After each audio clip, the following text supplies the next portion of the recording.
can't call it worship because you're trying to remove the stumbling block. Well, you know, they're coming out the world, they don't understand. Well, they're not supposed to understand in flesh. That's why they got to become holy. You got to keep the atmosphere sanctified so they can become sanctified. Now, carnal-minded Christians hate this kind of teaching. But give me your justification from Scripture for darkness.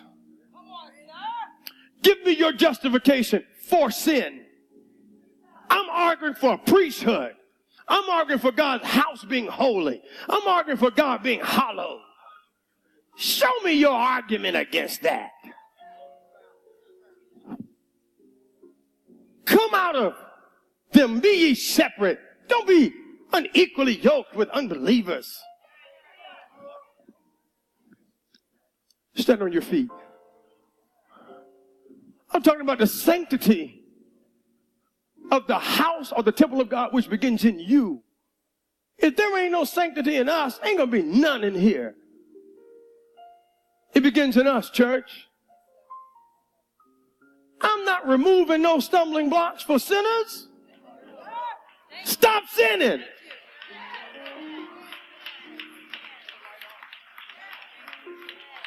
The Lord is going to be a stumbling block for you and remind you you're in sin every time. I'm not removing the Lord out of his house for you to be comfortable.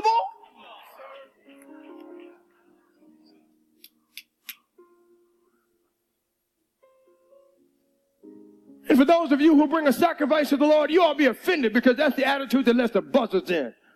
Abraham was going to sleep. That's why the buzzards started coming. He wasn't alert. If he had been alert and walking around the sacrifice, the buzzards never would have come down because there would have been movement. But because Abraham was over on the side and they saw dead meat and he wasn't moving, they came down. But at least he had enough sense when the buzzards came in to get moving again. You ought to have enough sense if you got a priest nature in you that if the buzzards come in, get moving again. Get the buzzards out. Wake up. God is saying to his people, his priests, wake up. The end is near. Wake up. You're playing church. Playing the house of God. Wake up. I was in the church and I saw some of the most filthy, dishonorable people coming up all kind of ways. Brother with a hat on, busting a sack, nasty, with his gang rag on. I wasn't the priest of the house, so I had to honor leadership, but I thought I was going to lose my mind.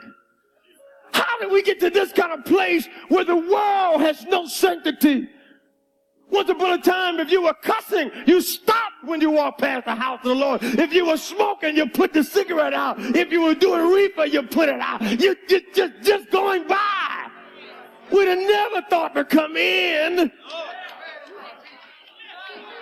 The only way I'm coming in like that, I'm taking it off. I'm giving it up. I'm putting it down. I don't come in with it and leave with it.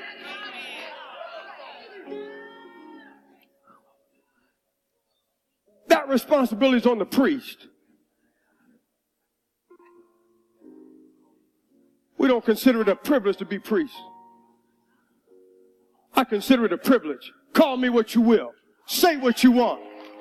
It's my privilege. And I will do my job. Will you do yours? Maybe there's somebody here that wants to be saved that does not know the Lord. You want to accept the privilege of God calling you a royal priest. And the petty stuff he's asking you to give up is just a reasonable sacrifice. It is nothing unreasonable. I got a revelation. I'm going to say this here. That our church would be 10,000 times larger if I never preached about fraternities, sororities, and masons. We'd have jokers piling in here left and right. If I never preached that one sermon, we'd have them piling in here. and I was arguing with one, or debating with one about the Lord, and I said something, and I finally got the revelation. I got the peace, because the argument is, you mean to tell me that I gotta leave my fraternity, my sorority, in order to accept Christ? I can't be a part of both? And I was saying, Lord, give me something. Finally, I got it. So guess what? You can't be an Alpha and a Q. You can't be a Kappa and an Omega. You can't be a Delta and an AKA.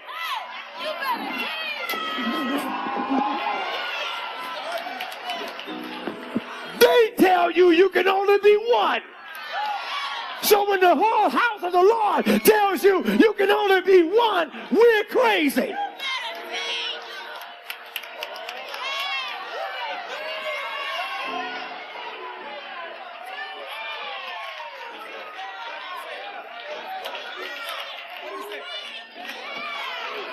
Checkmate.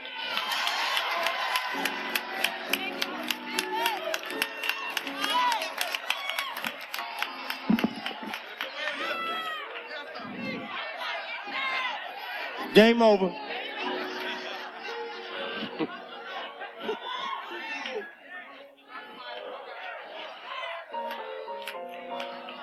But when it comes to the Lord, we devalue our priesthood. When the priesthood says, no, you gotta let that go, because you don't consider it a privilege to be a priest, it's a burden to you.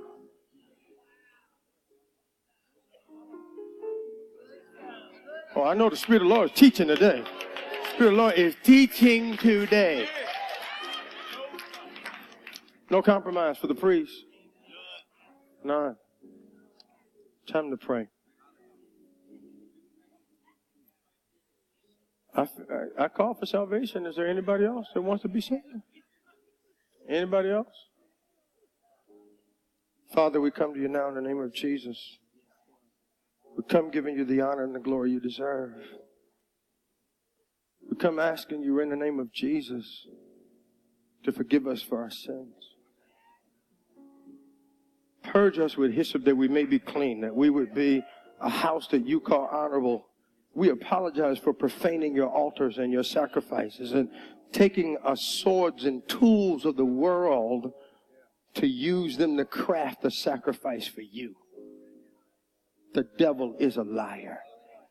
He has played on the ignorance of the church. But I thank you, you're raising up a generation of priests who are not just rabbis, not just teachers, but we take our priesthood seriously, God, and we are doing our service to make sure your people are shaped as living stones, that we may be fitly joined together.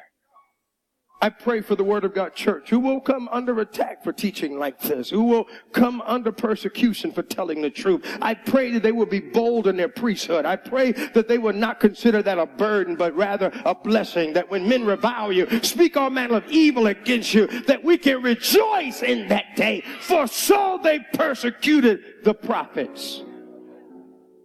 Standing here giving you glory.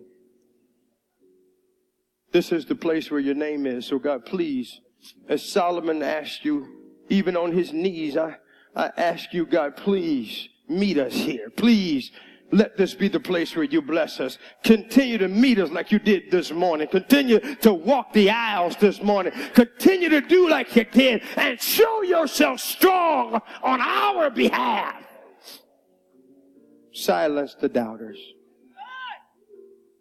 And God, here's what we will do. We will give you all of the glory, the honor in this place. We will not let the buzzards come in and defile our sacrifice. We will lay down on the altar of God and give ourselves as reasonable sacrifices, living, acceptable, and holy. It's a reasonable service, spiritual act. And God, when it's all said and done, we want nothing but you to be honored. We want your name to be hallowed. We want you to be glorified in all the earth. Let Jesus arise. Let God arise and his enemies be scattered. It's in the name of Jesus we pray. Let every heart say amen. Come on, give him a hand of praise in here right now. Hallelujah. Oh, God, help me.